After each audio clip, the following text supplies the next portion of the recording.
Okay, so if you have an above ground pool with a deck that goes all the way around it, we've got a special model that we can make for you, or you may have it on the website by now.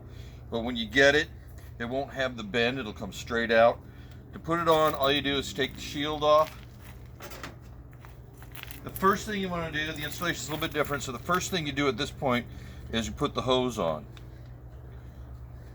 And again, just as tight as you can by hand, you know, to snug it up good. The washers will do the work.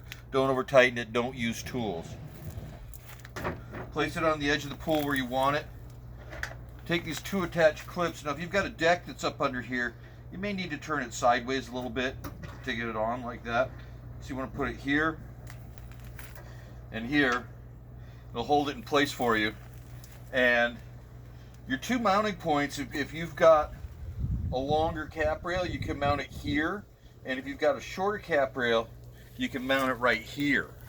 And to do that, you just use the double-sided Velcro that's included. Take it here, run it through the clip. Like I said, if you've got a long cap rail, you can do this. If you've got a short cap rail, go all the way to the front. And then you just take it, snug it up, put it on there. Make it as snug as you can. If you have a whole bunch of excess, just cut it off. It's that simple. Once again, same thing. Through here. Around.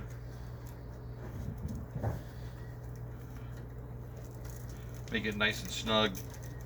And obviously the more you can get on there, the better. So sometimes I roll it this way. Sometimes I just put it on like that.